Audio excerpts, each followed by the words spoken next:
Peterson.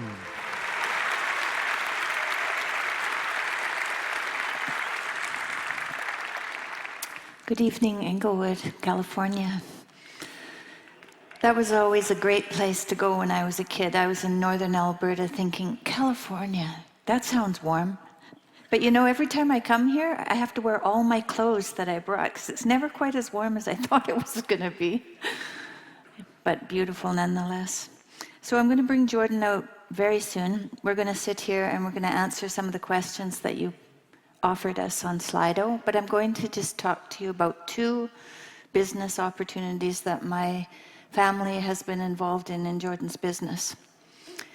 The first one is the essay app, and it's called essay.app, and it's my son Julian, and he developed this app based on Jordan's writing guide when he was a professor at University of Toronto. George used to offer his students in 4th year an opportunity to write a paper. And the first draft that they handed in was always dismal. He said he could now and then find one idea. And so he would have them repeat that essay 2 or 3 times. And at the end of that, they would have something that was worth a mark for. And so he took the 10 steps that he used to bring people to a better essay, and Julian developed those into an app. So if you go through all 10 steps, you can write a very good essay. Jordan feels that at the highest level, your mind is, your abstract mind is verbal. And so if you're writing, you're developing your thinking. And you want to develop your thinking because that's the way that we communicate, is with our words. And we have to keep that straight if we want to keep the world straight. And so this is the essay app. My son's very excited about it. They're developing it based on the feedback they're getting from people. And so we're hoping that be helpful to people. The second thing is my daughter, Michaela, is developing something called the Peterson Academy, and it's an online education platform. When Michaela was young, she was quite ill, and she got to university, but she was too ill to finish. And she started in the humanities, but she found that when she was trying to study, all the classes had a feminist take on them. And so she quit that and went into sciences, but she really missed the humanities because Michaela was an avid reader. Because she couldn't walk, she just read all the time from the time she was in grade 2. And so for her to develop an education platform, bringing the best professors that she can find in the world, she's offering social networking and testing, and we're looking for accreditation. And we're hoping to bring the cost of a bachelor down substantially so that it can be used widely. She's hoping that the people that she will bring will be teaching everyone how to think and not what to think. And so this is the 2 things that we're proud of.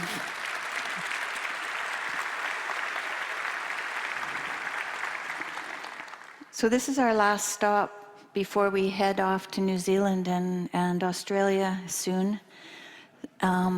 We've had David Cotter with us. We had him in Europe. He traveled with us, and he traveled with us on this just western part of the California and Arizona trip. And this part of the tour was supposed to happen last spring, but Jordan became ill and we had to stop. So we've had to extend this tour. And so I really appreciate you guys. I think that this was supposed to happen maybe last May. So it's taken a while for us to get here, but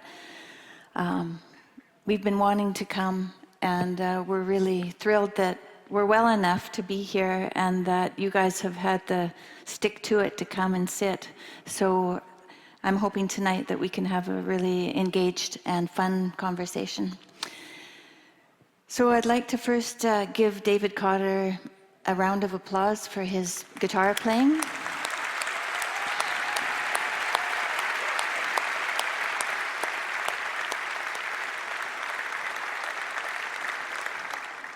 And now I'd like to take this moment to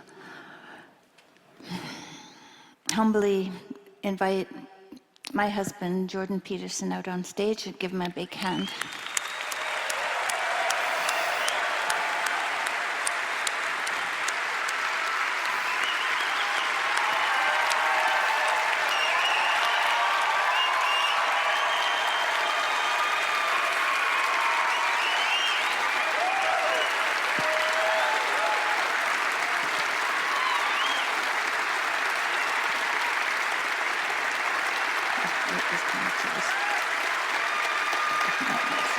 Thank you.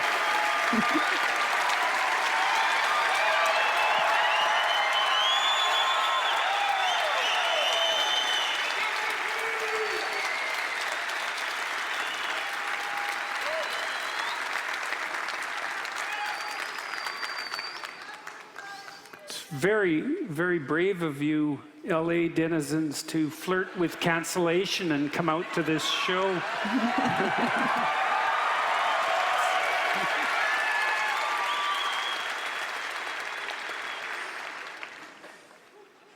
So, Tammy told you about a couple of things that are brewing.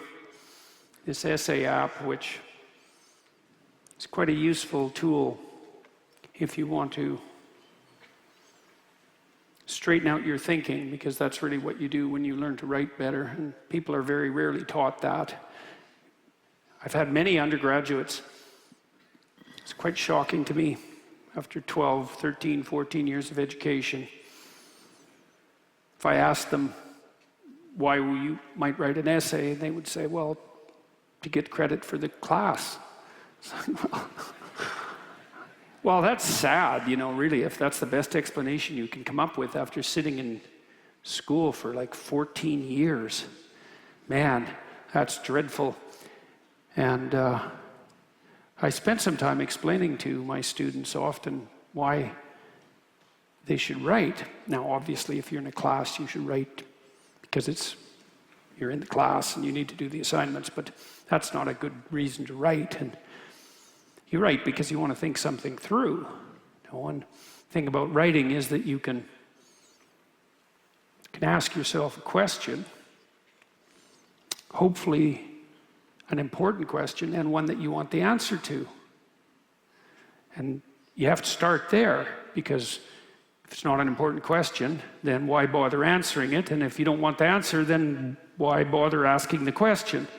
And people often stumble when they're writing, or when they're thinking, or when they're speaking, or when they're interacting with others, because they get those two things wrong right off the bat. It's not an honest question. It's not about something they care about. And the answer isn't an attempt to find an answer. It's an attempt to look like you're finding an answer, or come up with a rationale for an answer that you've already assumed is going to be the case. And neither of those are interesting, and they're not helpful. And you write so that you can address something that's important to you, that announces itself as important, and so that you can think it through, and so that when you act it out, and because you act out ideas, you look at the world through ideas, so that when you look at the world and you act out the ideas, things go properly. And you can really facilitate that by writing. You know, writing gives you the chance to ask a question, to explore then the potential range of answers to that question. That's what you do when you're doing your, say, background research, and then to try to formulate an answer. But more than that, it also gives you a chance to observe what you've created, and then to organize it and edit it, and to iterate that. And so it enables you to reapply your cognitive capacity to the same problem over and over. And I spent a lot of time writing. The first book I wrote, Maps of Meaning, it's a very dense book. I didn't really write that for an audience, that book, you know, which is a strange thing in some sense, because if you're writing a book, obviously, in principle, you want to communicate something, but I really wanted to understand something. That was the point there, was to solve a problem. And the audience, in some sense, was secondary to that. The later books I wrote, including the ones that many of you are familiar with, 12 Rules for Life and Beyond Order, were attempts, in some sense, to take what I had already walked through with my first book, Maps of Meaning, which I then lectured about for like 25 years, trying to compact it and reduce it to the gist. And those books were attempts to make that more communicable, you know. And I mean, I was pushing my ability to think at the same time, so it wasn't just rote recitation of ideas I'd already developed, but the fact that I was able to derive those rules and then to communicate them more publicly was in no small part a consequence of having spent 3 hours a day for 15 years, pretty much rain or shine, writing, trying to think through a set of problems, partly trying to think through the nature of identity, I suppose, is one of the best ways of thinking about it. What does it mean to have an identity? Why do we cling to our identities? Why are they so important to us? How do they structure the way we look at the world? How do they regulate our emotions and our motivations? That's a really interesting question to me, because obviously people they get committed to their beliefs, right? They'll kill for them or die for them. More likely the former, but often the latter. And it's very interesting to try to work through why beliefs, whatever they are, might be so important that you'll sacrifice everything to them. That's a very, very deep mystery, that.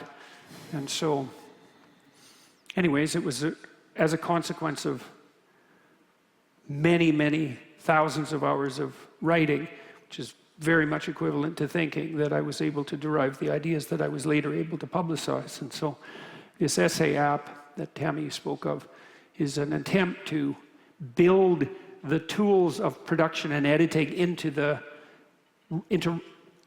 word processing technology.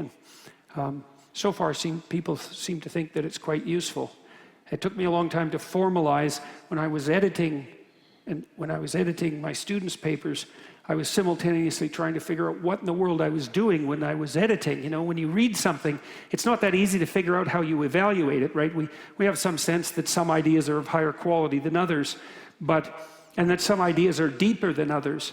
But it's not exactly obvious what we mean by deeper or better, although there can be a fair bit of, what would you call it, consensus on that, but it's not very easily formalized. And the problem is tied to the problem of perception itself. How do we understand a text, which is a very deep problem? And our culture is being torn apart, by the way, by debate about the issue of how it is that we interpret a text. So, for example, the postmodernist claim in some sense is that the texts that have guided our culture are, in some sense, nothing but the expression of the claims of power that have been made by one particular privileged group. That's what they are.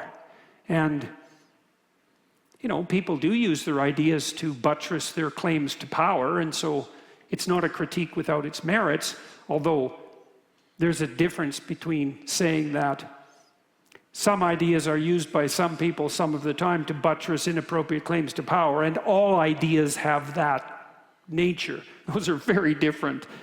Those are very different ideas. And I've been trying to work through what it is that what stories we do guide ourselves by when we're formulating our ideas and evaluating such things as quality and depth. If you're reading something, you think, well, where's the meaning in the text? And this is part of the problem the postmodernists posed as well. Where's the meaning in the text? People can differ in their interpretations of a text, and there's as many interpretations in some ways as there are people who are reading a text. And so since there's all those interpretations, how can you be sure that the text has any fixed meaning, or that it has any meaning at all, given all that variation in opinion? That's a very hard question. Now look, when you read a text, when you think, where's the meaning? Well, it's to some degree it's in the letters, to some degree it's in the geometric shapes that make up the letters, because you couldn't infer the meaning of the letters without identifying the letters themselves, and you couldn't identify them without the geometric regularity of the shapes. But obviously the meaning of the text isn't embedded in the shape of the letters. It's not really embedded in the significance of any given word, although you're getting a little closer to meaning at the level of word than at the level of letter, but you do see the shapes and the letter and the word in some sense at the same time. But that isn't where it stops, because you see the word in relationship to the phrase, and then you interpret the phrase in relationship to the sentence, and then you interpret the sentence in relationship to the paragraph, and the paragraph in relationship to the chapter, and then the chapter in relationship to the book, and then the book in relationship to all the texts that you've ever encountered, and in some sense all the ideas that you possess. And then all of that's nested inside a broader and embodied understanding of life itself. And when you process the meaning of a text or even of any utterance, you're processing at every single one of those levels at the same time. It's unbelievably complicated. And when you're editing, you have to take all of those things into account simultaneously. And so I learned to formalize that to some degree. And when I gave my students feedback, I would comment on word choice and phrase quality and sentence structure and the ordering of the sentences within the paragraphs, and then the ordering of the paragraphs within the chapter. And then sometimes I'd have students who were pretty good at writing grammatically correct sentences and pretty good at structuring them in relationship to a given paragraph, but the whole essay fell flat. And that would be often because they were technically proficient but hadn't addressed an interesting idea and hadn't done it in a creative and exploratory manner. Then I have students who had the opposite problem, and the whole bloody essay was a mess. Word choice was poor, the phraseology was unsophisticated, but there was something in the essay as a whole, so that there was an idea there. Those were often creative and intelligent people who were technically unskilled at writing, so they had an intuition that had some accuracy and some grip, but they were very poor at delineating it. And so, you can make errors when you write and when you think at any single one of those levels, or at all of them. Very bad writers are doing so many things wrong that I often felt with some of the essays I was grading that it would have been faster just to rewrite the whole essay than to grade it. There's so many mistakes. Like, what did I do wrong? It's like, oh my God, the word choice is bad, the phrases are like cliched, the sentences are incoherent, you ordered them badly within the paragraphs, the paragraph sequencing has no narrative coherence, and the whole thing doesn't make any sense. It's like, that's what you did wrong. It's actually the impression you get from listening to a lot of political rhetoric. It's exactly the same thing. It's like, you're wrong at every single level of analysis possible simultaneously. So that's quite the accomplishment. And then we enact those ideas in the world. And then I read today, this is real funny, my home province is Alberta. It's not funny at all, by the way. And my home province is Alberta, and Alberta is the Texas of Canada. Though I think it's bigger, which is, haha to you Texans. It's not the biggest province in Canada either. In any case, Alberta has the 4th largest fossil fuel reserves in the world. And we have a diesel shortage. It's like, that's an impressive accomplishment, man. To take that much plenty and turn it into want, that takes a particular kind of failure of political imagination at every possible level of conception simultaneously. So, and that's where we're at. Yeah. Well, and you're all paying, what, double the price for your fossil fuel that you were a year ago? Congratulations on that. That's a hell of a political accomplishment too, right? Starving in the land of plenty. Very impressive. And so that's what happens when you can't think. And, one of the things we were hoping with the essay app was that it would help people think, because when you can't think or don't, and then you act out bad ideas, then bad things happen, which is why you think to begin with, right? You try to think things through so that good things happen and bad things don't. And bad ideas are bad because if you acted them out, you wouldn't get what you're aiming at. Or maybe bad ideas are bad because you're aiming at something bad and you have bad ideas and you act them out, and then you get the bad things you want, but that doesn't make the ideas good. So the other thing I should tell you about that's on the front burner,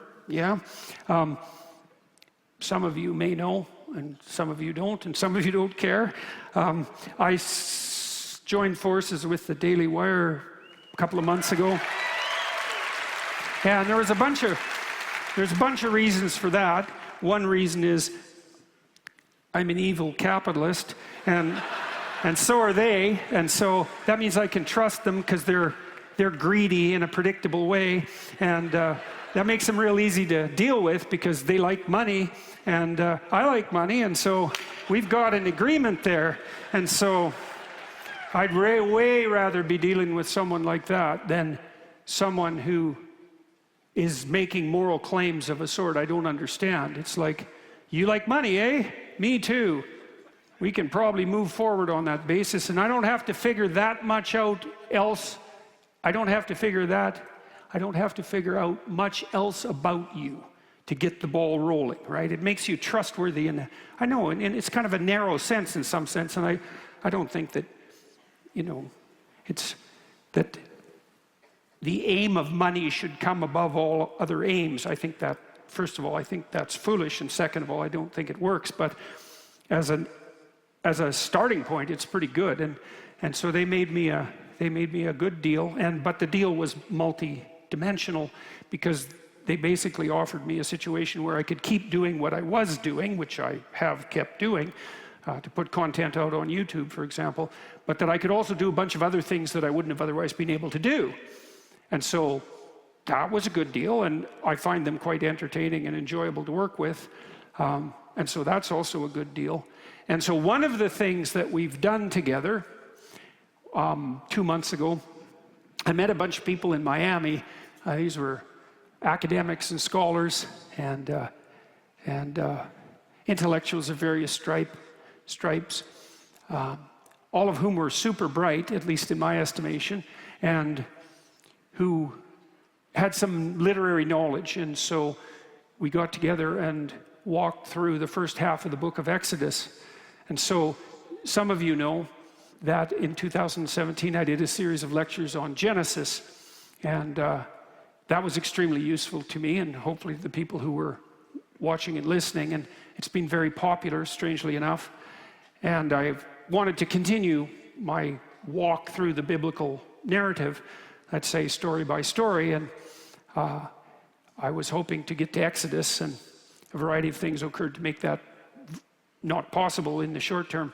But I brought 8 or 9 people, depending on the day, together in Miami, and the Daily Wire Plus people produced this, and we walked through the first half of the book of Exodus, 8 2-hour seminars, and so those will be released November 25th, and they're very. We're gonna reconvene in January. Turned out I figured we could get through maybe we could get through the whole book in 8 or 9 days, but we only got through half of it. And the Daily Wire Plus people were, what would you call it? Flexible enough, and to double the shoot time. And so we'll finish it off in January. I'm very much looking forward to that. I've got a very good crew together to do that. So that'll come out November 25th. And I'll tell you just a little bit about it to whet your appetite, let's say. But also because it's very useful to know. So one of the things that's really quite striking about the Exodus narrative is the juxtaposition of tyranny, slavery. There's 4 states of being that are laid out in the Exodus narrative. That's a good way of thinking about it.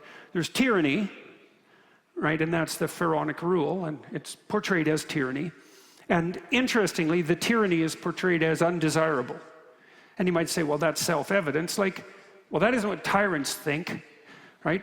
Tyrants think that tyranny is good, and authoritarians think that authoritarian tyranny is good. And so the idea that tyranny in and of itself is undesirable at the level of the sacred, that's a very interesting metaphysical claim. And there's a corollary claim made simultaneously, which is that slavery is also wrong. And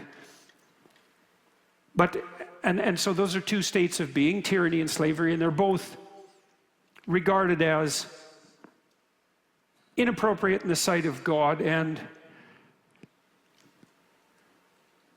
unacceptable modes of human psychological and social interaction.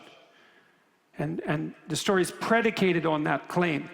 And it's an axiomatic claim in a sense which is really a religious claim. It's set forward as a proposition that tyranny and slavery are both wrong. And God in that story is portrayed as the spirit that objects to both tyranny and slavery.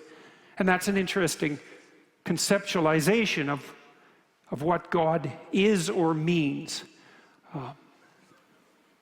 Because you have to ask yourself, if you believe, whatever that means, if you believe that tyranny and slavery are wrong, then you're an advocate of the spirit that objects to tyranny and slavery.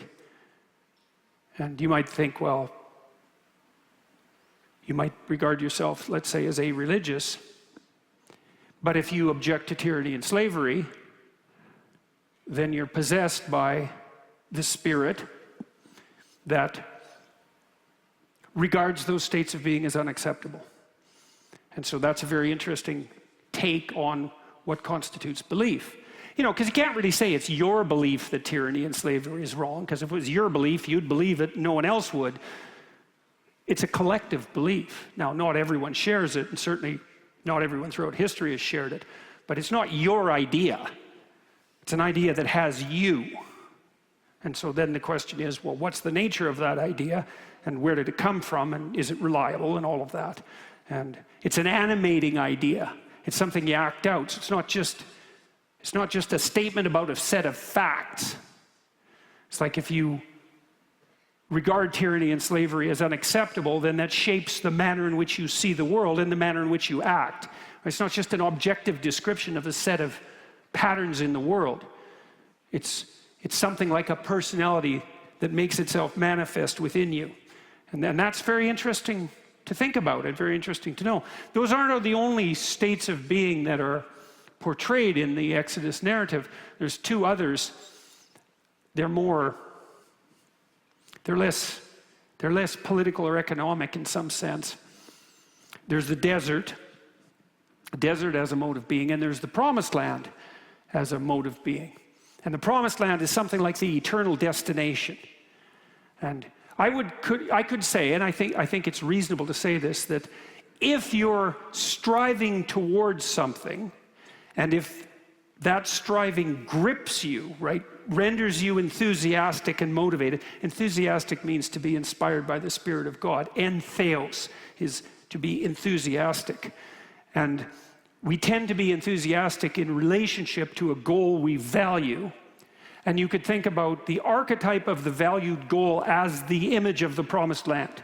That's a good way of understanding it. And so whenever you're going somewhere that's better than where you are, which is what you're doing all the time when you're going anywhere, if you're going to be motivated, then in some sense what you're doing is moving forward to a partial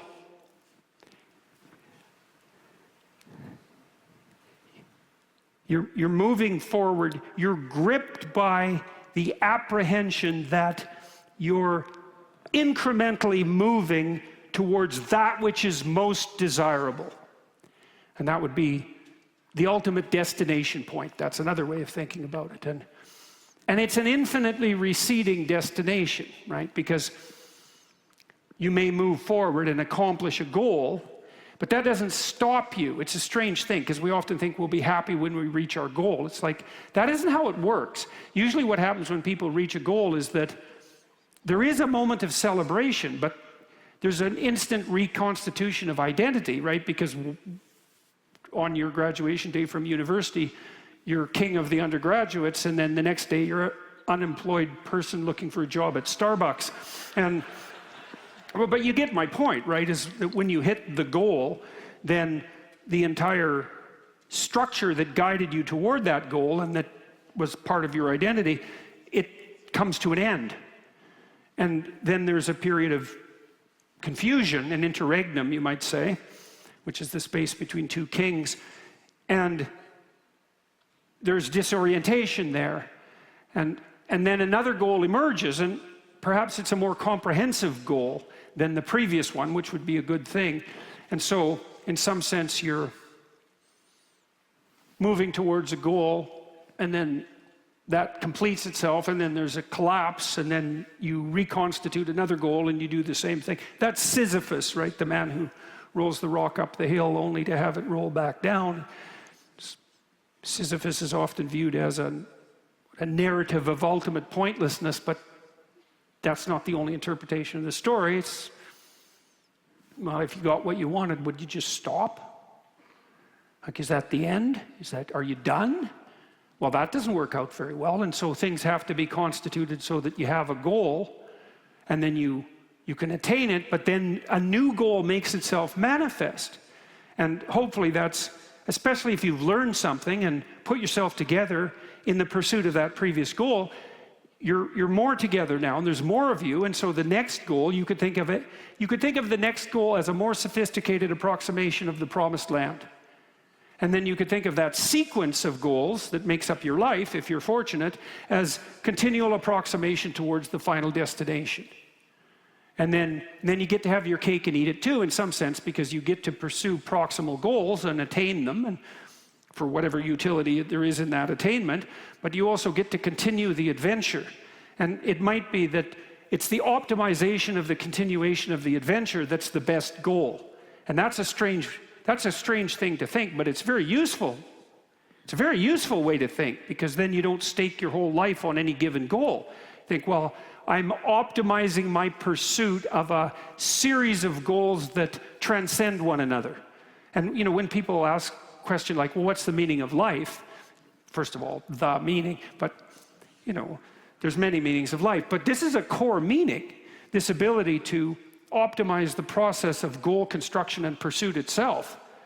And I would say, I really do believe this too, and we talk about this a lot, by the way, in the Exodus seminar, that the spirit of the logos, right? So logos is a very complicated idea. It's the word made flesh. That's one of the variants of the logos idea, which is like the embodiment of ideas, the word made flesh. And the logos is the spirit that allows you to confront the transforming horizon of the future and to transform it into the habitable order that is good. That's the logos as well. And the logos is the root word of logic, and the logos is also the comprehensible patterning of the world as such. It's all of those things. And that logos seems to be what manifests itself when you're gripped and motivated by the transformation of an ascending series of goals. And that's Jacob's ladder, by the way. And that's a very old vision, that idea of Jacob's ladder, the idea that there's a hierarchy that stretches all the way up to heaven and that is in constant correspondence with the earth. The shamanic vision is that ladder stretches out exactly to the North Star. That's a fixed point in the sky, right, that you can orient yourself by. Because, of course, people navigate by the North Star. It's a fixed point in the heavens to orient yourself by. And Jacob's ladder stretches from Earth up to the North Star. And that's an imaginistic representation of this idea of a hierarchy of expanding goals. And partly what you're trying to do in your life is to envision yourself as the participant in a sequence of expanding goals.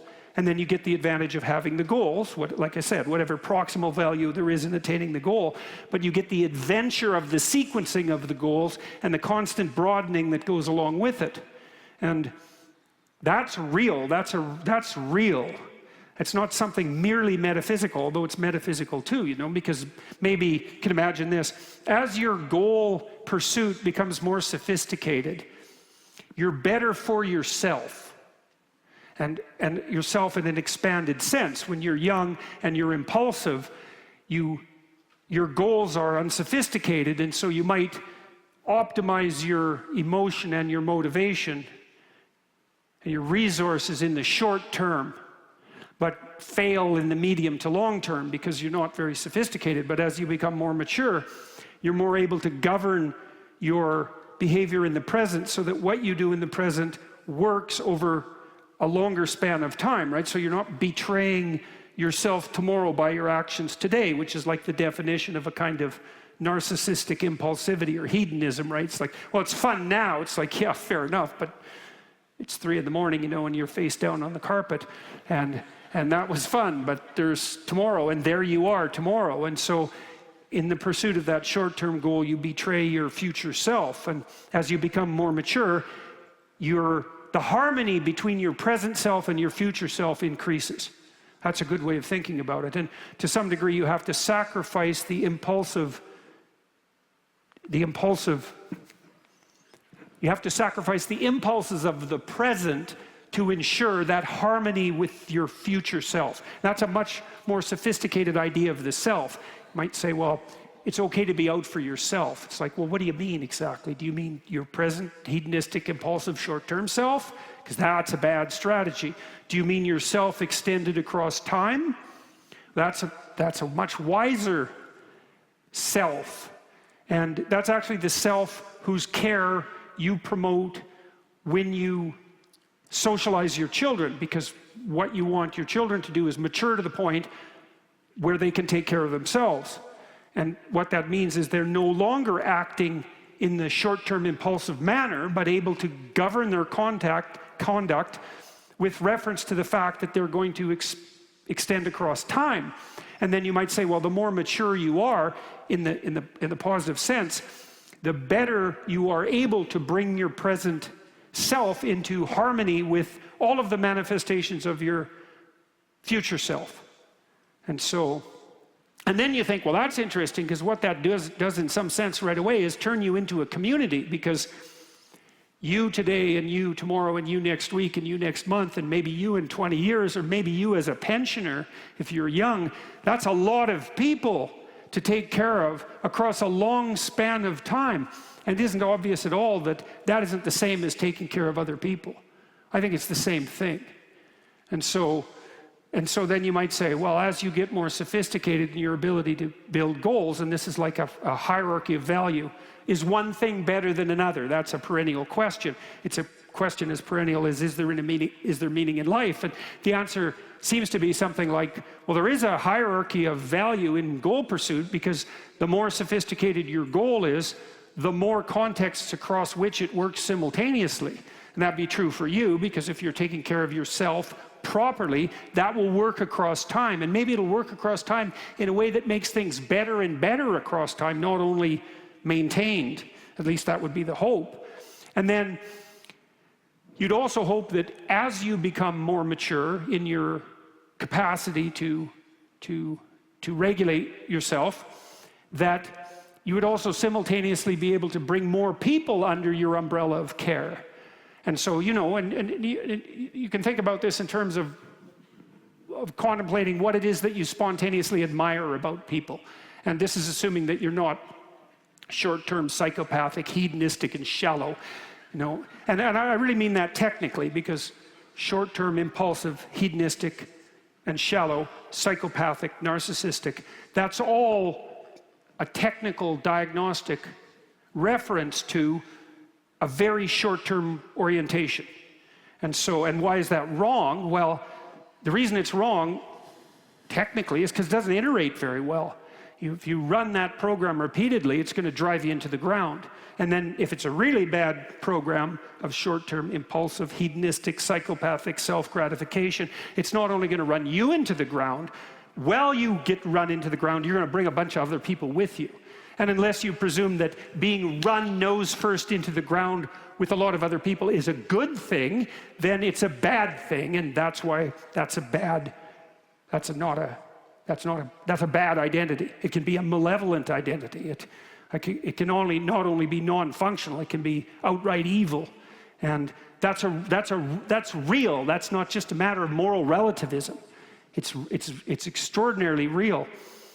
And The logos seems to be something like, imagine that, well, let's look at it this way to begin with. Imagine the people that you admire. We could start with people you don't admire. Generally, you don't admire people who could take care of themselves but don't. Now, that's a tricky judgment to make, because sometimes you see people who are ambivalently ill in multiple ways, and maybe they can't take care of themselves, right? It's even hard to apply that kind of discrimination to yourself when you're not well. It's like, well, are you ill or useless?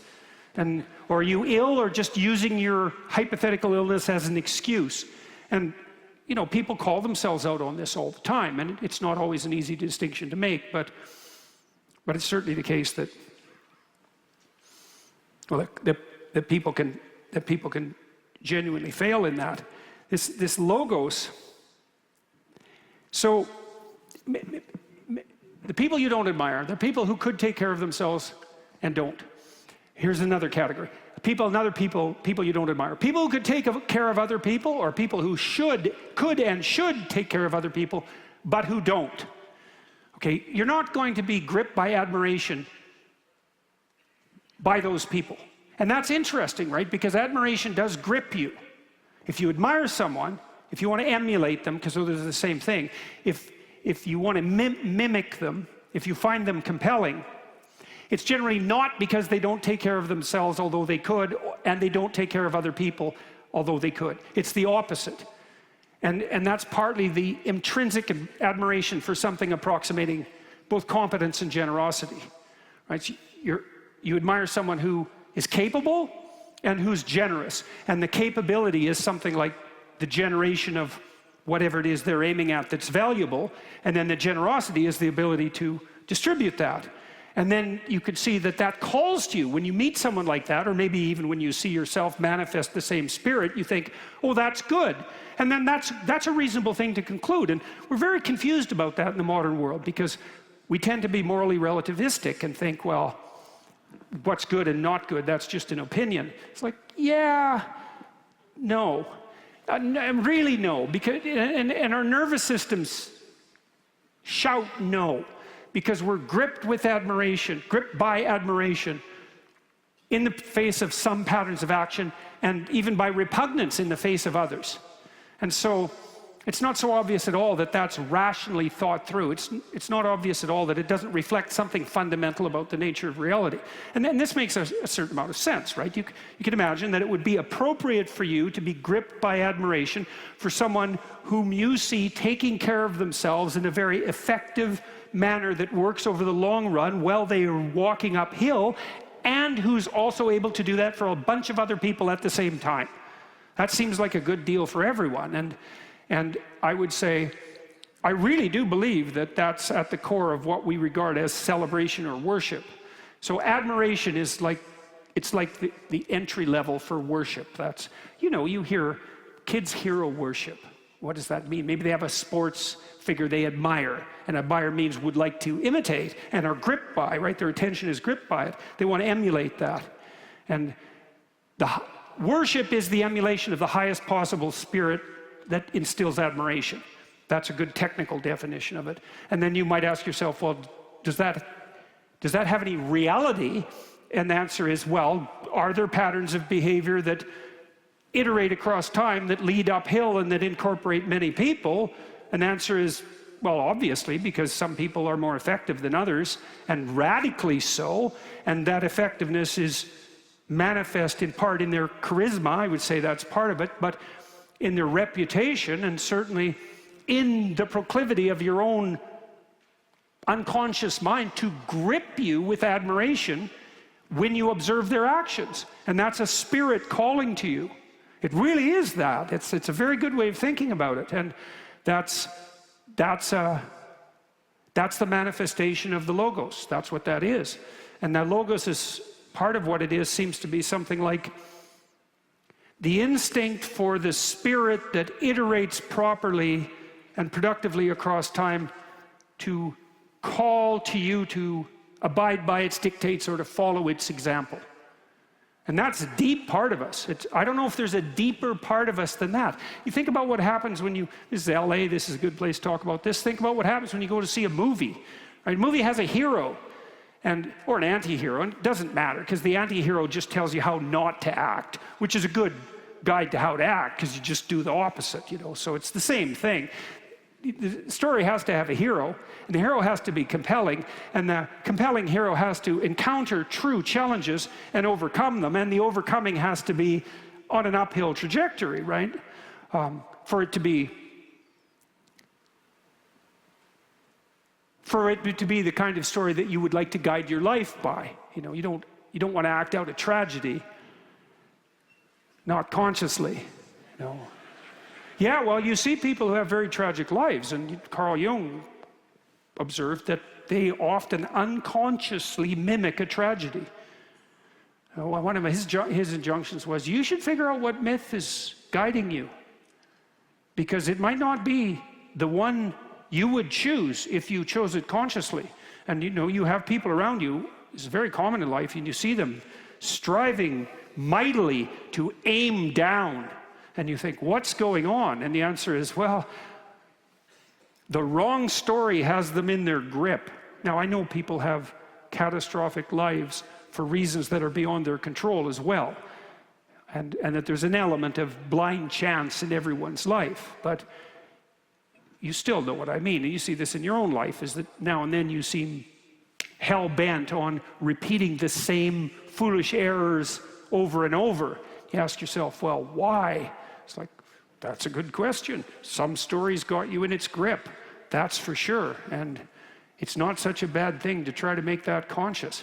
It's hard, but not as hard as leaving it unconscious, that's for sure. And so, back to the Exodus story. I talked about the promised land, right, as this, it's like a hyper goal. That's a good way of thinking about it. Or you could think of the promised land too as what all goals have in common.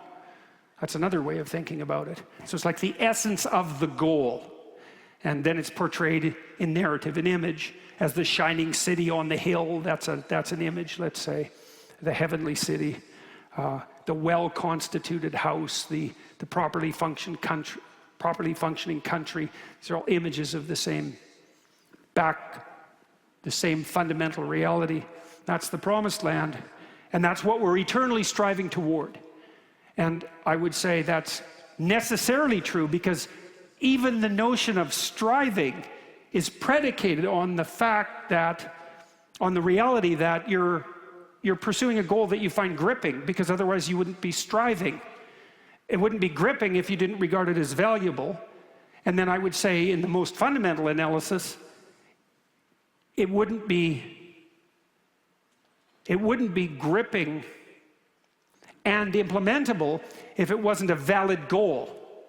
It's like the definition of a valid goal. And so none of this is really metaphysical in any fundamental sense. It's really real as well as being metaphysical.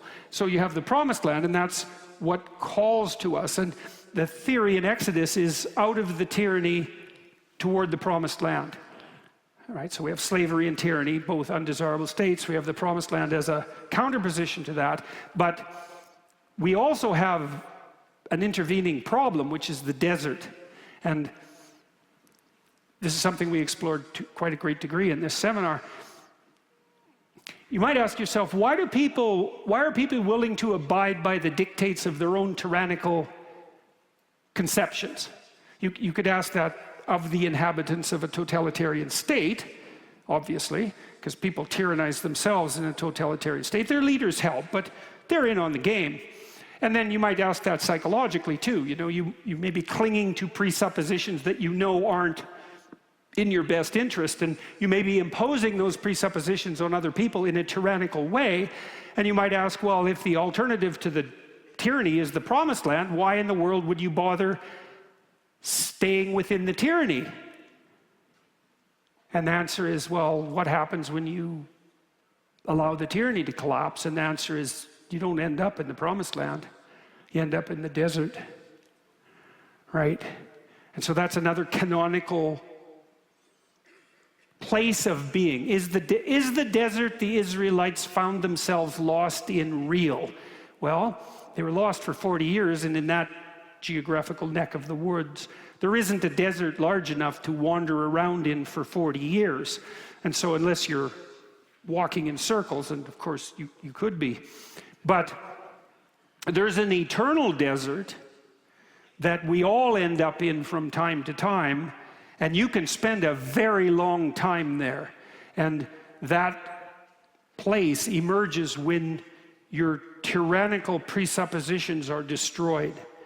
And that's worth knowing too, because it's worth knowing that a place like that exists, because if you end up there, at least you know where you are. Now, that doesn't necessarily mean you know what to do, but at least you know that that's a category of human experience. And then to know that part of the reason that people will abide by the dictates of tyranny is because they're terrified of moving beyond the tyranny into the desert. That's really worth knowing too, right? Is that when you find out, this is the case, when you find out that you were wrong, that doesn't mean that now you know what's right. What it means is you know you were wrong, and that all falls apart. It's like, well, now what? It's like, now what? That's the desert. And so one of the things we did discuss in the Exodus seminar is what should guide you in the desert. And Jonathan Pajos, whose work some of you know about, was instrumental in laying that out. And I can't go into that tonight because it would take too long, but I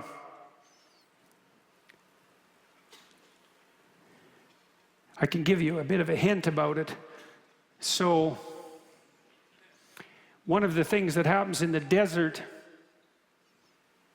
I can just give you a hint because I can't detail it out. Sorry. So in the Exodus story, the Spirit of God is the Spirit that calls the tyrant to justice. That's one way of thinking about it. But it also calls those who are enslaved to escape from tyranny.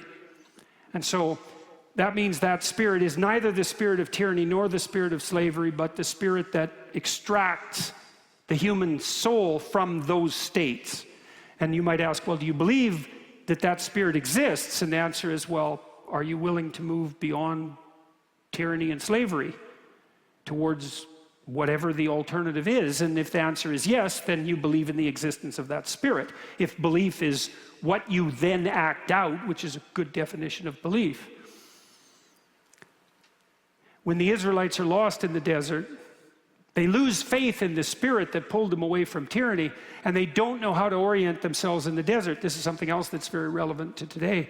And they start worshiping idols, which is what we do in the modern world when we become possessed by ideologies. It's exactly the same thing, is that we've lost faith in the highest Spirit, and that's fragmented, and the fragmentary pieces of that are then worshipped as ideologies.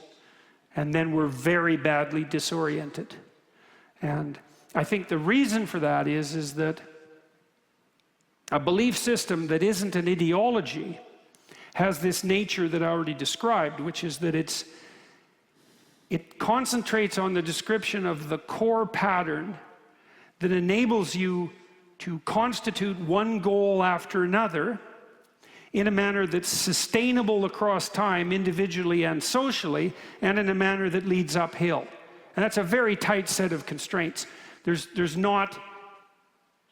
The ability to do that is the ability to walk a very fine line. It's the line between chaos and order. That's a good way of thinking about it. That's a Taoist way of thinking about it. And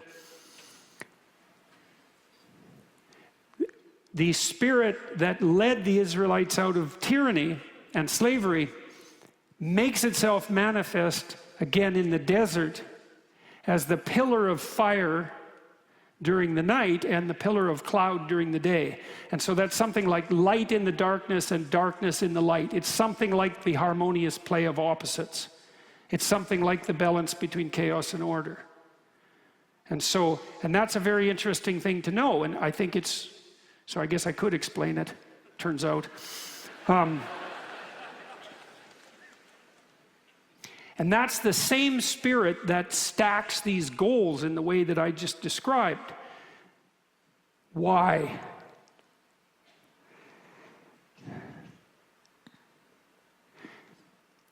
Well, imagine that as your ability to apprehend the next goal expands, that's dependent on your ability to expand. You have to become wiser, right? Because if you're not wiser, then the next goal isn't going to be any more wise than the previous goal.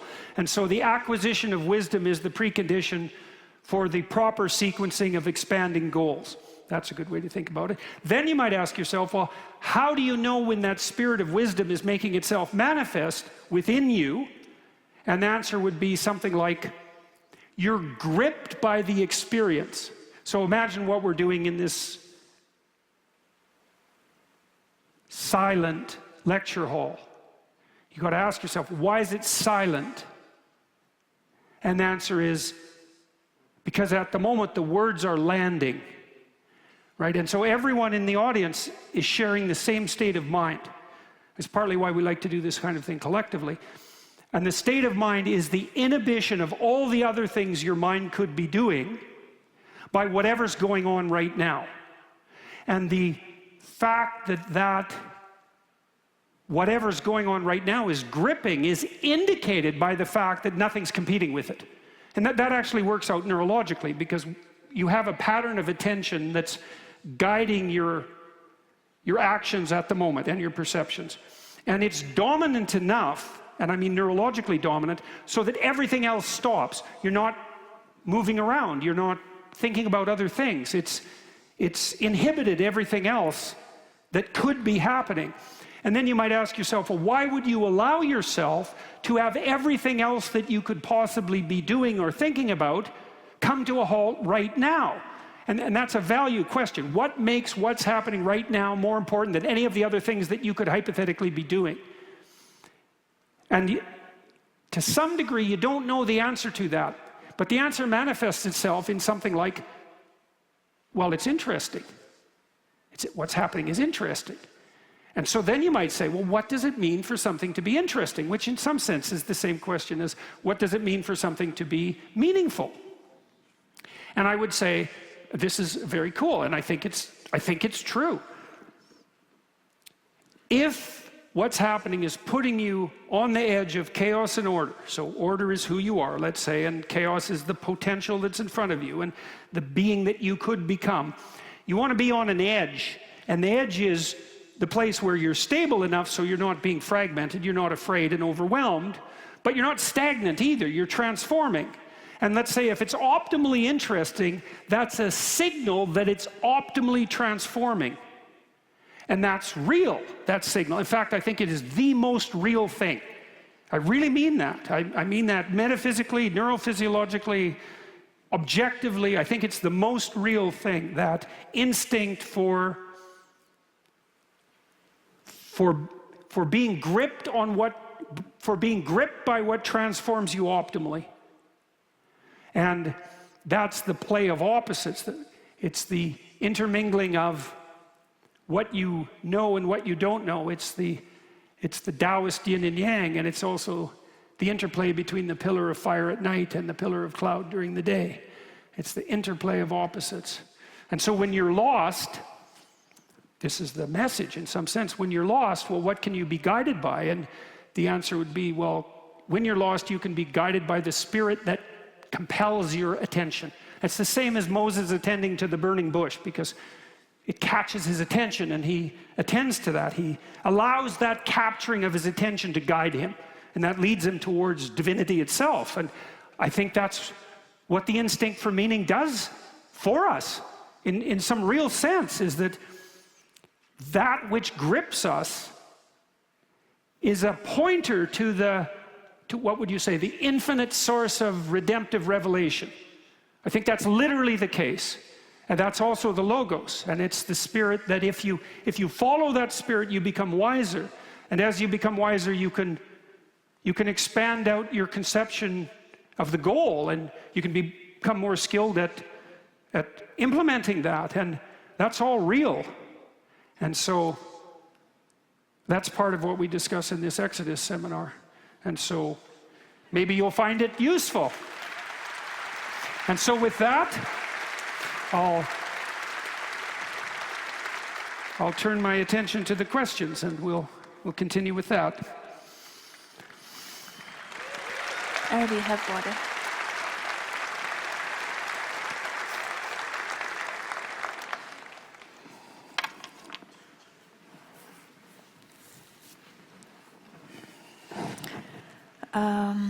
Question 1. What would you estimate are the boundaries between self-care and selfishness? Well, that's a good follow-up question for what we've been just discussing. Well, the first thing we have to sort out there is, well, what do you mean by self? And people make memes about me because I'm always asking for word definitions. But, and it annoys people because they think, well, it's just, you know what that means. It's like, is God real? What do you mean by real? Well, you can't ask that. It's like, well, then you can't ask your question either. What do you mean real? Well, everyone understands that. It's like, really, we do we? We understand what's real. We've got that nailed down. What you're really asking is something like, here's what I am insisting that you regard as real, which is usually something like an objective materialism. Does God fit into that category? It's like, well, that's a completely different question than the one you asked. No, perhaps, is the answer to that question, but you didn't formulate the question reasonably, because when you formulate a question like, is God real? God's a mystery in that question, and so is real. And you don't get away with the axiomatic presupposition that you've got real nailed down, and all we have to do now is mop up God. It's not reasonable. It's not acceptable in the least. It's just a trick, and it's not a very sophisticated trick. And so, in this situation, selfishness versus self-care, well, I think really the issue there is the definition of self. So, whatever the self is very complicated, because it's really what you are at your core. That's the question. That's unbelievably complicated. It's like, what the hell do you know about who you are at your core? I mean, human beings we have no idea what we are in the final analysis. And so Carl Jung wrote books on the self. He believed Christ was a symbol of the self. It's a very complicated idea. It takes a lot of unpacking. You could think about the self as what it is that has demands right now. And when people attempt to define themselves subjectively, which has become something to be insisted upon in our current culture, they usually mean something like, the ultimate self is the whim that possesses me now. And that's a dubious proposition. What the whim that possesses you now is more accurately conceptualized as a fragmentary self.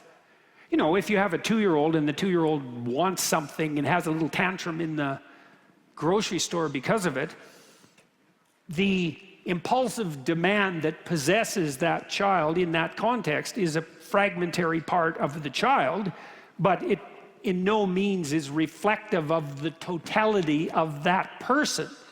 And then you might ask yourself, well, what's the totality? And well, as I said, that's a very complicated problem, but the totality of a person is certainly their iterations across time.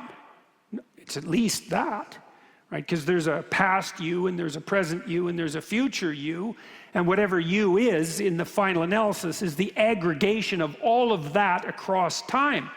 And maybe the aggregation of all of your manifestations in every social context as well.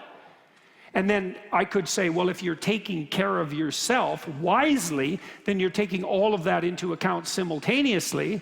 And then if that's selfishness, then that could be viewed as a positive good. But if you're subordinating that greater totality to the impulses of a momentary whim, which you've defined as the self, then that's a very bad idea. All that's going to do is cause trouble and make you unpopular.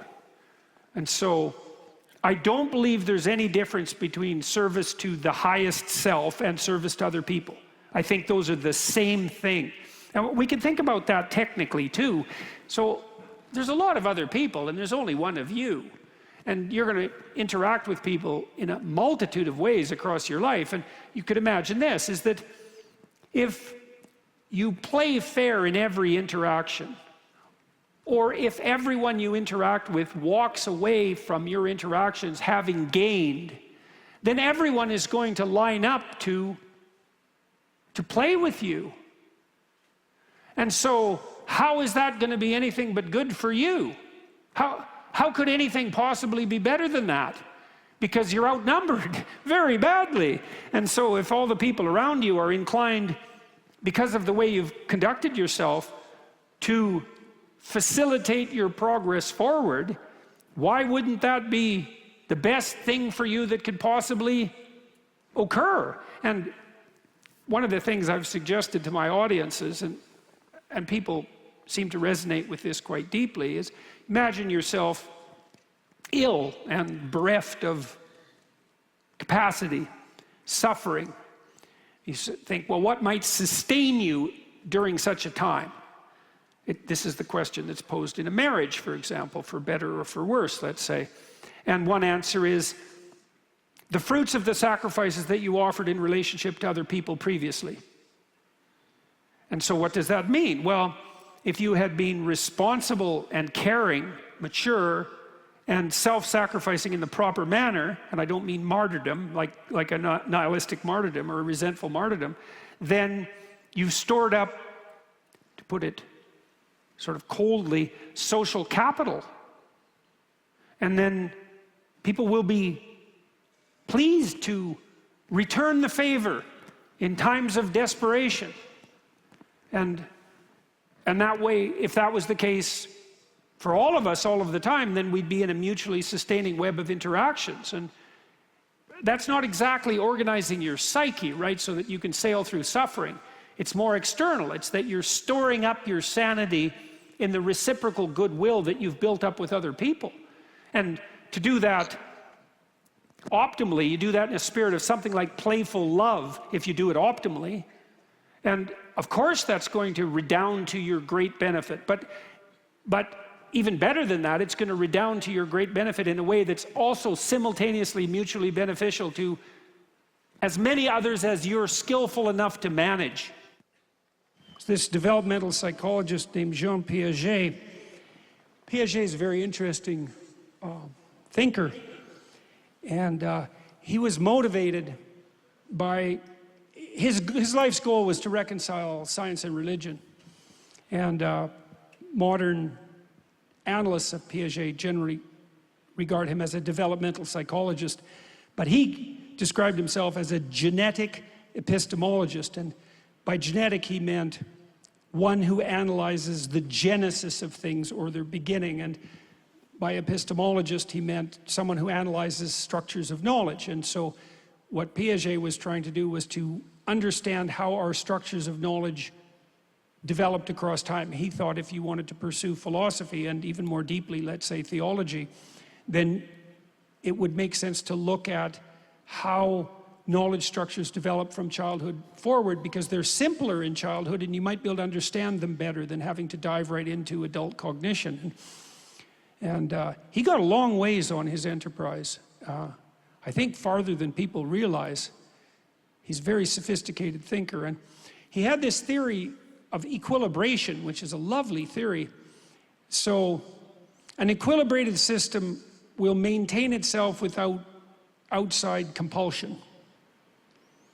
And you might think, well, that's what you want in a political system, right? Because you want to live in a state that you want to live in. And you all, in fact, live in a state, I don't mean California, I mean the United States. And California less so lately, by the way. You want to live in a state where you don't have to be compelled. You want to be part of an organization that you've bought into voluntarily.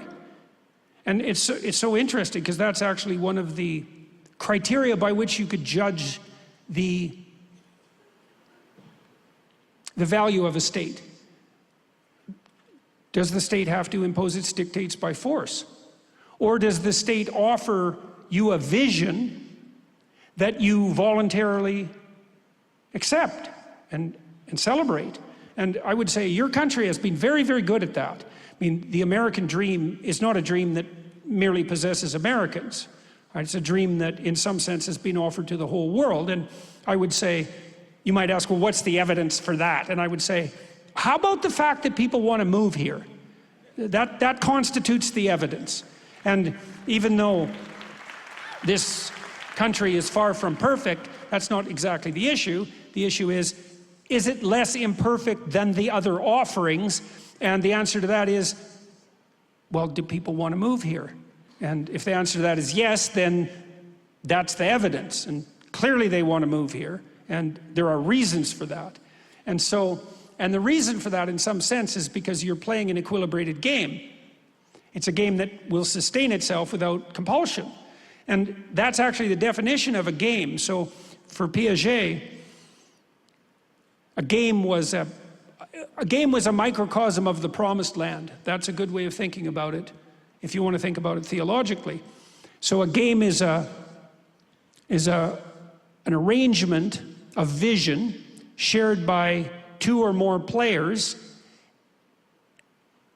voluntarily.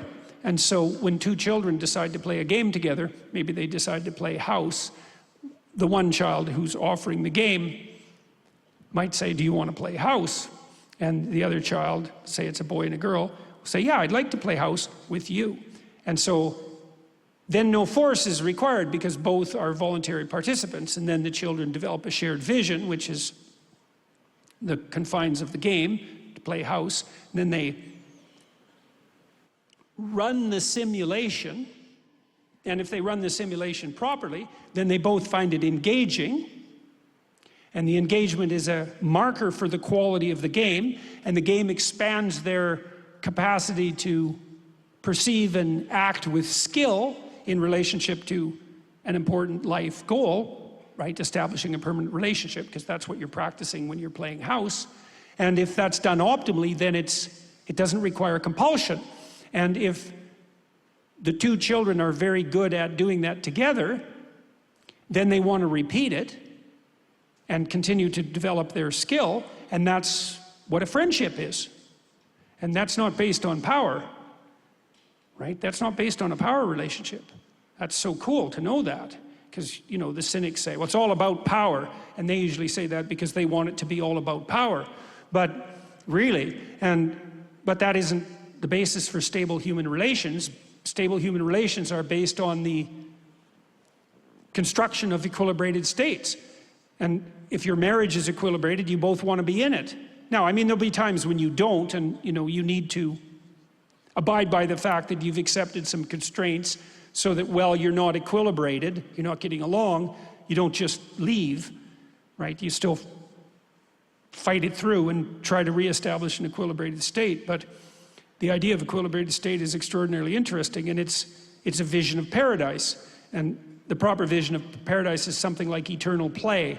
That's a good way of thinking about it. And play is a better basis for the establishment of social relations than power by any measure, by any multitude of measures. And so, properly selfish is an equilibrated state across multiple instantiations of games across a very long period of time in very many social contexts. And so, if you're serving that, that's enlightened selfishness, you could say. But it's identical with treating other people in the best possible manner. It's the same thing. And we know that, you know, we have an ethos, our culture is predicated on an ethos, which is treat your neighbor as you would like to be treated yourself, or maybe more, love thy neighbor as thyself. And that means to act towards your neighbor as if he or she is capable of producing a sequence of Jacob's ladder-like goals across time, and that you're of the same nature, and that will increase the probability that that direction will be the one that makes itself manifest. And that's definitely the case. I mean, I had people in my clinical practice who had become embittered and resentful. They were often naive people, and people generally start out naive, who'd been betrayed. You know, and they regarded their loss of naivety as an increment in wisdom. And you see this with cynical people, right? And they think, well, I was naive and I got burned, and that's not going to happen again. And it's like, fair enough, that actually is an increment in wisdom, but you're in the desert at that point, right? I mean, the naivety wasn't a virtue, and the collapse is a catastrophe, but the place you end up with is not positive. But you're not going to say, well, I'm not going to drop my cynicism and go back to being naive, because that would actually be a reversal of the acquisition of knowledge. Plus, you know, what they say, once burned, twice shy. So then, well, what's the alternative to the cynicism that's induced by malevolence? And the answer to that is something like, it's something like courageous trust. So imagine that you want to bring the best out of people, even though now you know that there's plenty of the worst there too. And the answer is, well, the question is, how do you do that? And the answer doesn't seem to be by facing everyone with a pervading spirit of distrust and bitterness. That just doesn't seem to work. And you might think, well, that's justified because I've been burned multiple times. Why wouldn't I do that? And the answer has to be something like, because you have the courage not to. Right? If you're not going to fall back into a foolish naivety and not allow yourself to be twisted into nihilism by bitterness, then your option is something like, well, I know perfectly well that you're full of snakes, but I'm going to extend my hand anyway, based on the faith that if you have the courage to do that, that the being that you will call out of the other person is thereby rendered most likely to be of the upward stumbling type. And I think that's the case. You know, you see people who are very sophisticated in their perceptions and social ability, and they can interact even with people who are quite corrupt and still increase the probability quite dramatically that the interaction will be positive.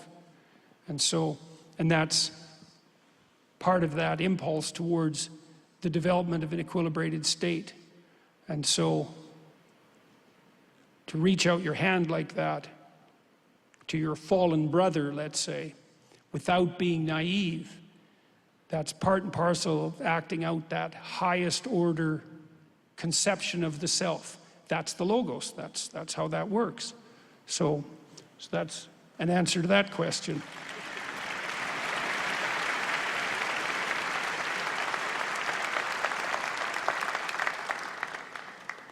Where do you shop for your suits?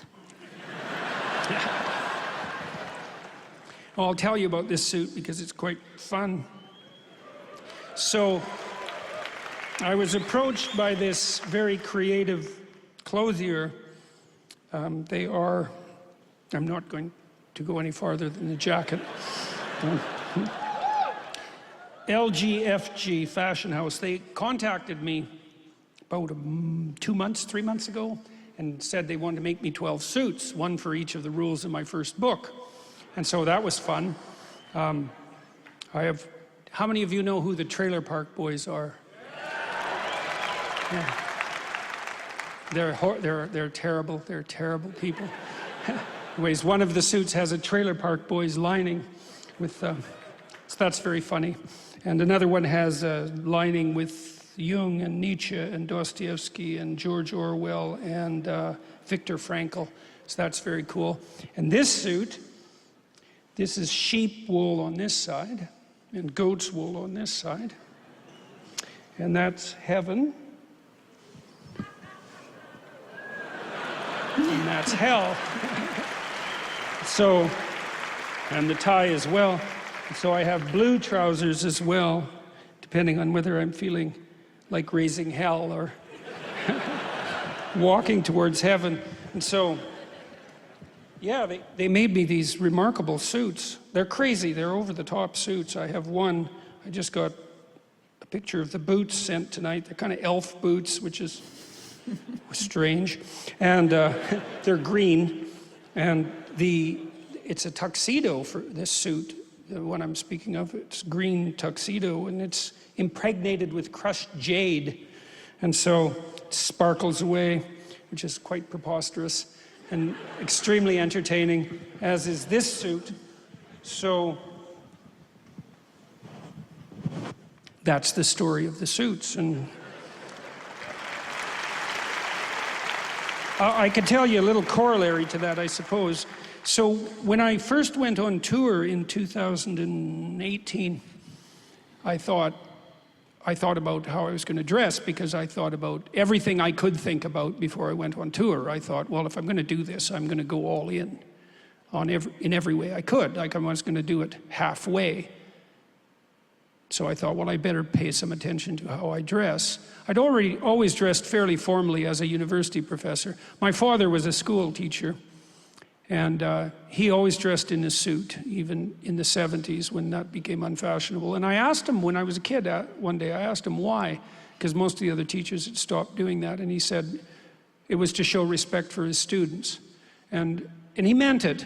And my father's a credible person, so when he says that sort of thing, it's worth taking it seriously. And when I became a graduate student, I tended to dress relatively formally, partly to distinguish myself from the undergraduates who were pretty much my age. It was, a way of establishing a bit of a boundary of authority, let's say. And then when I started to teach at Harvard, I wore suits all the time, and at the University of Toronto. And when I went on tour, I bought some very nice suits, and I spent a lot of money on them, which was very hard on me because I wasn't sure it was appropriate. But as I said, I decided I was going to go all in. And one of the things that's been very cool about that, and I didn't expect it at all, and it's a good example of how going all in produces benefits you might not expect. As I've traveled all around the world, an increasing proportion of my audience, and so now many of you are going to be embarrassed because you didn't do this, but an increasing number of the people in the audience dress formally. Lots of the people I meet about 150 people after each of these shows on stage, and a large proportion of them come in suits, and many of them have told me that it was the first suit they ever bought. And so it's so cool to see that. Like, I don't like seeing adult men dressed like hyperinflated 10-year-olds. I don't think it's a good thing. I don't think it's a good thing for adults to mimic teenagers. And so it's a good thing to see people look like adults and to try to be adults, because it's actually better to be an adult than a child. Though a playful adult that's a good goal, because then you get the best of both worlds. But anyways, I bought a variety of suits, and that seemed to work out pretty well. And I think that was one of the inspirations for the offer of the people who made these suits. And so that's just been, it's just been fun. I didn't expect it at all. I certainly didn't expect the suits that I got delivered. It's quite, I don't know. They made them, I'm wearing them. That's how it works out. So that's the answer to that question. Yeah. Conservatives keep losing. The left controls media, universities, and government. How can conservatives be effective, and how can they win?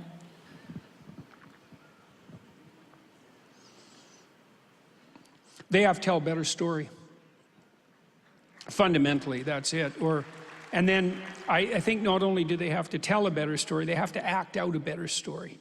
That's the same with religious believers. It's like, you want your God to win? It's like, get your act together, right? You be a shining light on the hill for your faith. And then that's how you win, and we shouldn't even be thinking about winning in some real sense. We should be thinking about how to make things better. And so the conservative question is, how could we be more effective at making things better than those who don't abide by the traditions we regard as valuable? And that's the real question. It's very, very difficult to sort that out. One of the things, I didn't know that I was a conservative before everybody started telling me that I was, but apparently I am. So, and one of the benefits of that is that there are conservative stories that are quite compelling, and they haven't been told well for quite a long time. And one of maybe the core story that's compelling on the conservative side is something like that meaning and responsibility are integrally linked. And that's not a story that's been well told in our culture for at least since the mid-60s. It's just not told at all. And I've noticed that story has a universal impact on the audiences that I've been addressing, to walk people through the notion, for example, that if you find yourself in dire straits at some point in your life, that one of the arcs that you might have managed to build yourself will be constructed of the social relations made possible by the people for whom you took responsibility. And everyone understands that as soon as you lay it out. It's like, well, of course that's going to be the case, obviously, right? If you have been a credit, if you have conducted yourself credibly in the eyes of the people you've interacted with, the probability that they're going to be hungry for the opportunity to reciprocate is very, very high. And so one core conservative message is something like meaning through responsibility. And that's a very, very deep message. I mean, that's the idea of bearing your cross. It's the same idea. It's that the deeper the responsibility, the more radical the meaning. Radical in terms of its capacity to transform and sustain. And I think that's just true. It's sort of, as soon as you think it through, you understand it's true. And it's quite the crazy idea, you know, that your life would deepen and broaden in precise proportion to the degree that you were willing to take radical responsibility. And that's something you can experiment with, and that's a message conservatives should and could and should deliver, but also, more importantly, act out. Right? That's the fundamental issue, is the acting out. And I think that young people they're literally dying for that message, because we are in a meaning crisis in some real sense, cataclysmic consequence of the death of God, let's say. What should orient you in life? It's, well, certainly the willingness to dare to accept radical responsibility. That's a good answer to the question of how do you find meaning in life? You could try just doing the best you possibly can for other people. And I don't mean in a sense of bitter self-immolation, you know. That's not going to sustain itself. It's not a good strategy. But you could just try that and see what happens. It's like, and you kind of know what's going to happen, because there'll be people who take advantage of you, but they even might learn with time. Anyone capable of shame is certainly going to be shamed by the realization that they've betrayed someone who's been good to them. And insofar as they have any capacity for shame whatsoever, even the worst of people can find a pathway to redemption through that kind of shame, but that won't even emerge unless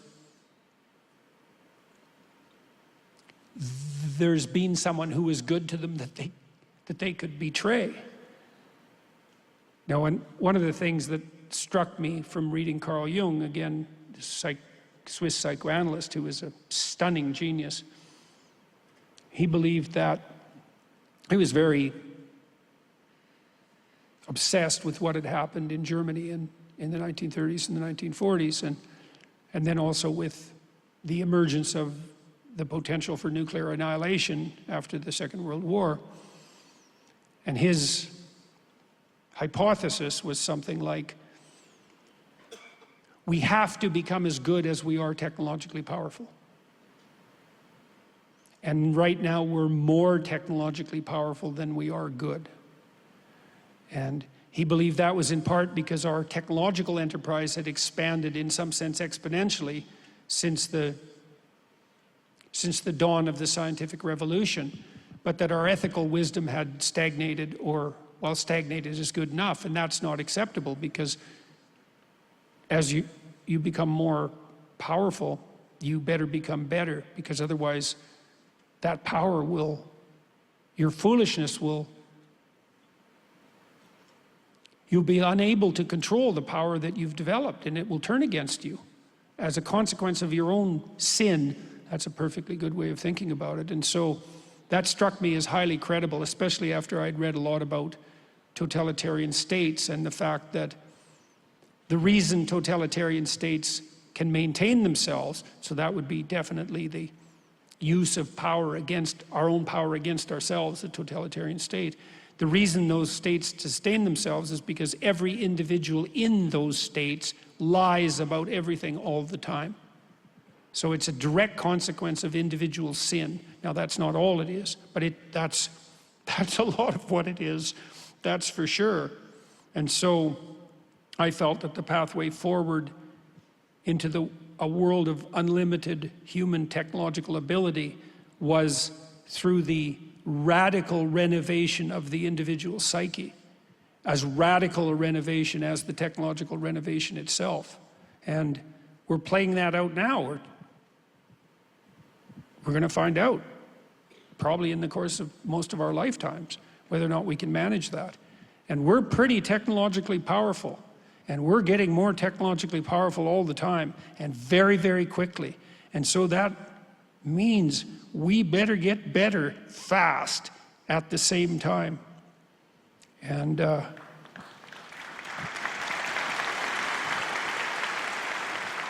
yeah, and the hardening thing, I would say the hardening thing in that is that, you know, that's not a matter of just constraining yourself, because people think, well, you know, how dull it is to be good. There's all these things that I would like to do that I no longer can. It's all constraint and walls. It's all regulations and rules. And conservatives can come across as people who promote that viewpoint. It's all about constraint.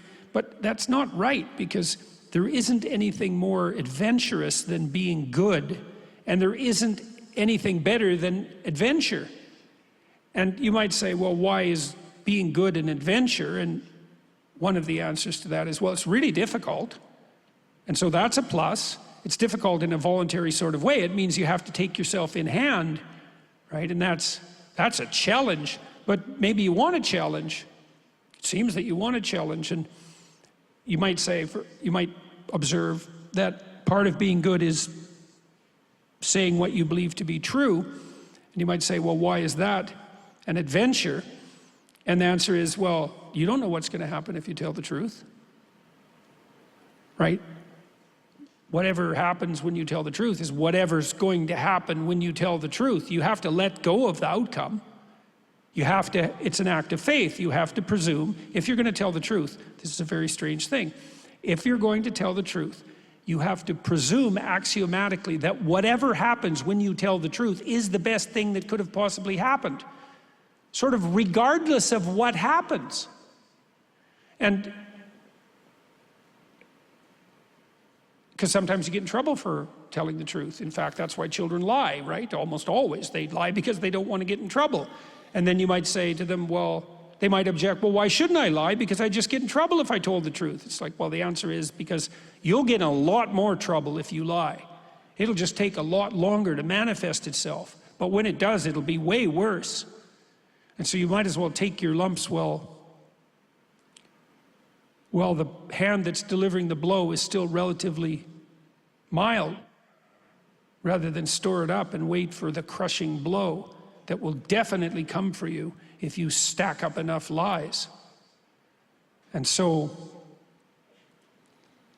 you tell the truth because you presume that whatever manifests itself as a consequence of the truth is the habitable order that is good. That's also an axiom of the belief in the logos, is that truth sets you free.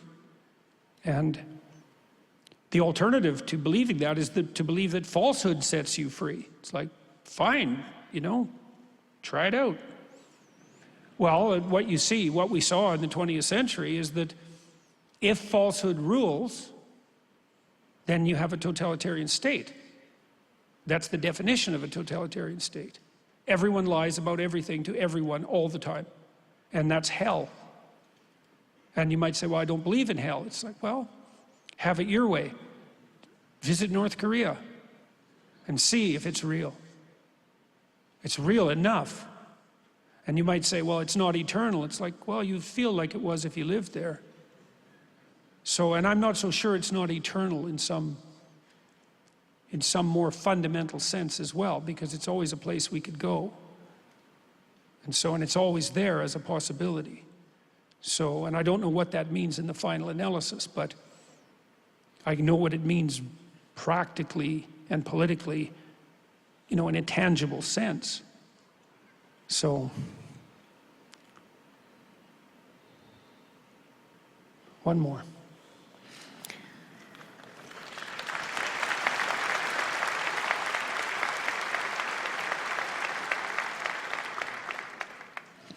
What's your favorite cut of beef?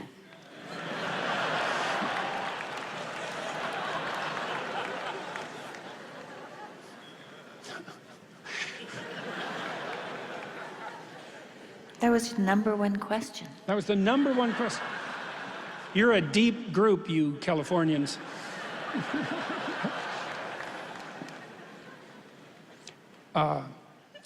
Philadelphia charred New York strip. I'd say that's it, yeah. Not aged, by the way. So we can answer one more. Okay, one more question. Okay, we'll see what the question is that's number one now. Okay. What advice can you give to current college students who attend a university that is hostile to conservatives and even classical liberal values?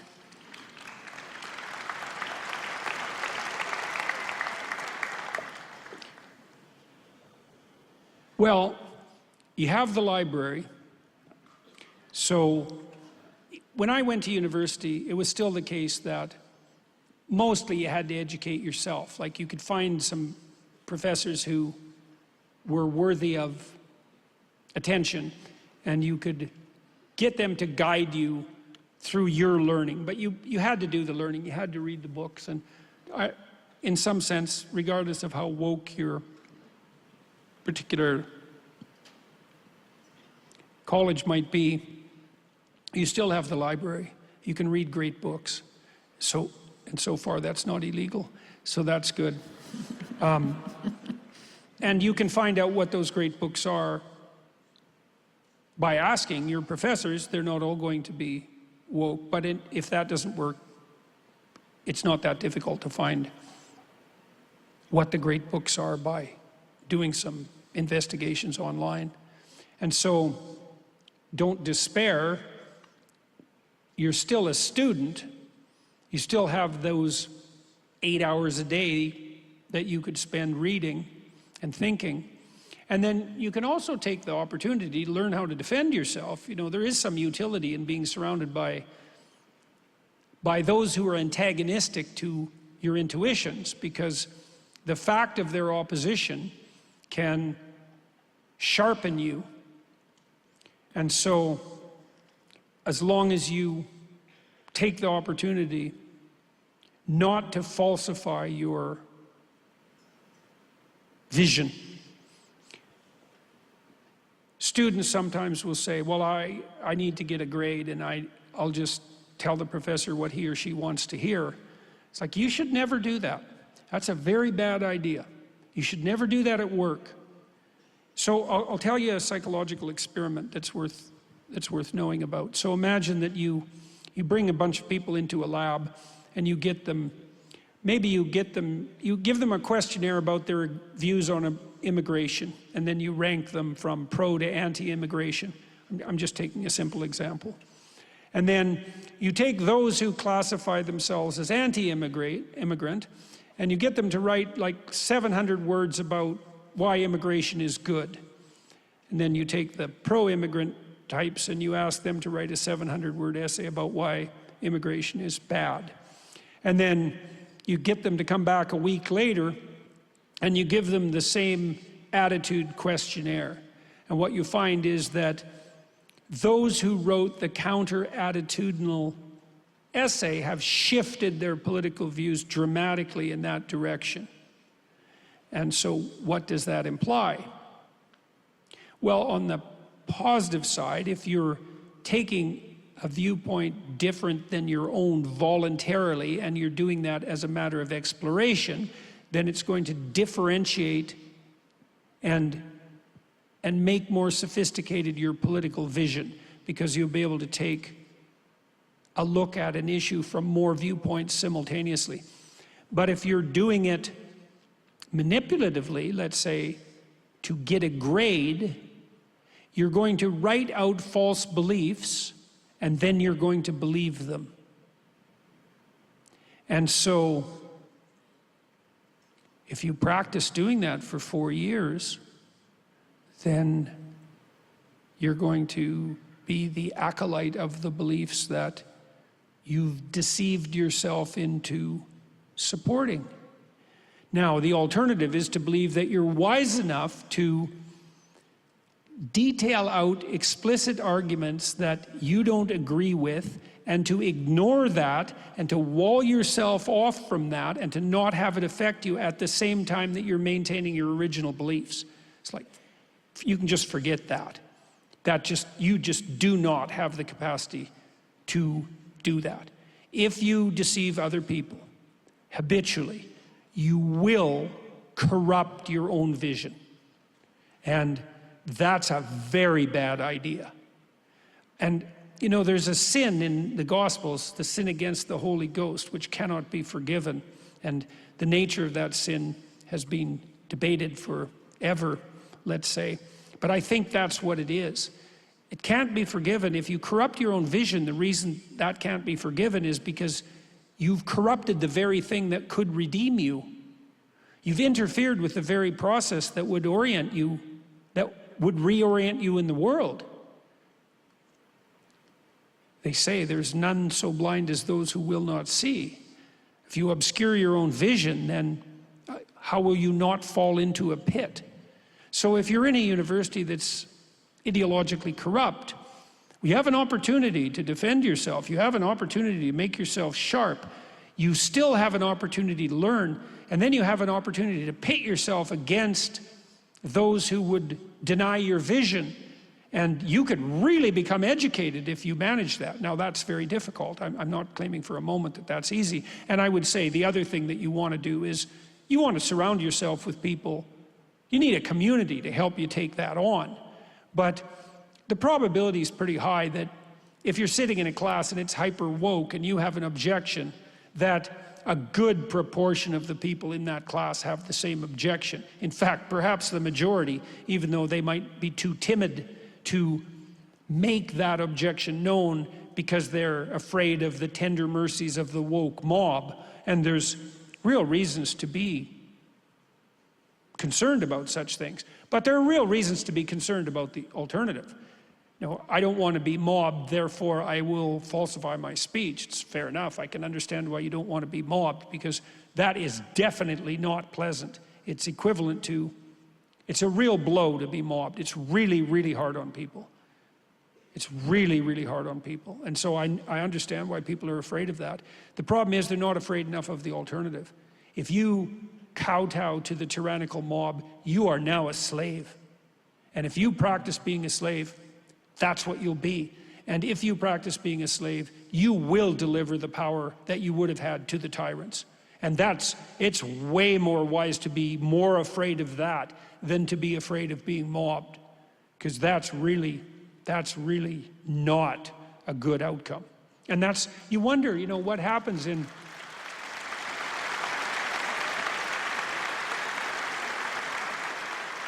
these states that have gone so terribly wrong. Why did Nazi Germany deteriorate the way it did? Why did Russia and China deteriorate the way they did? And the answer is, well, people kowtowed to the tyrant until everyone was a tyrant and a slave simultaneously. There's the definition of a totalitarian state. You're a slave and a tyrant at the same time. You're your own tyrant's slave. What a lovely situation to be in. It's hell and you're the ruling devil. And you live there. What a deal. That's a totalitarian state. And so, if you're in a woke university, don't falsify your words.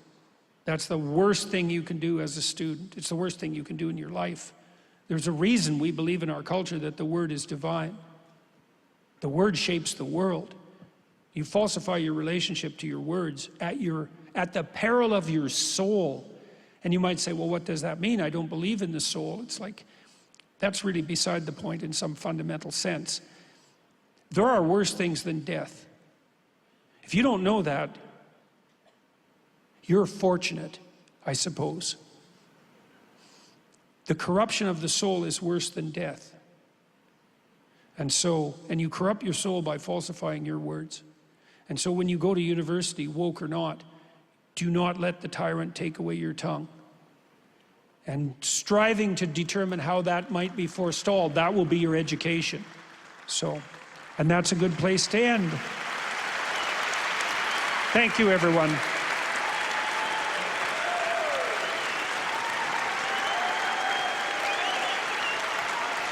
Very good to see you all here and to be in your fine city. It was a lovely evening. Good night, everyone.